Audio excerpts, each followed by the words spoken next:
या युद्धाचे परिणाम बघूया टॉप 9 न्यूज मधनं।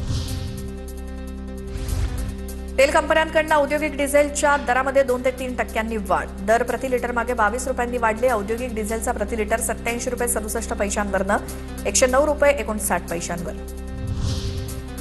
नागपूरच्या कोराडीमध्ये गॅस सिलेंडरसाठी नागरिकांच्या रांगा।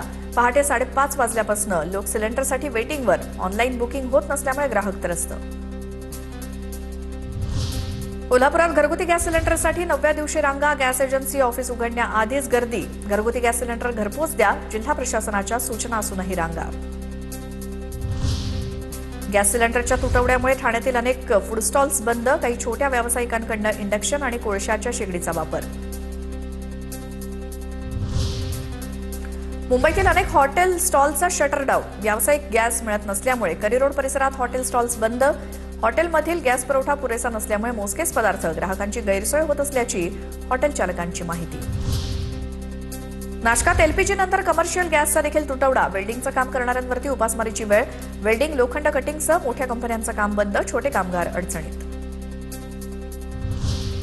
कूलर बनवण्याच्या व्यवसायाला आखाती देशातील युद्धाचा फटका। सिलेंडर टंचाईमुळे कूलर तयार करणाऱ्या उद्योगांमध्ये उत्पादन मंदावलं। कूलरची लोखंडी बॉडी, स्टँड आणि फ्रेम तयार करण्याचं काम रखडलं। पावडर कोटिंग आणि रंगकामासाठी लागणारा गॅस मिळत नसल्यामुळे काम ठप्प। आखाती देशातील युद्धामुळे क्रॉफर्ड मार्केटमध्ये सुक्या मेव्याच्या किमतीत वाढ। आवक कमी झाल्यामुळे इराणी पिस्ता, खजूर सारख्या सुक्या मेव्याच्या किमतीत मोठी वाढ। पिस्ता, खजूर आणि इतर सुक्या मेव्याचे दर तब्बल 200 ते 400 रुपयांनी महागले।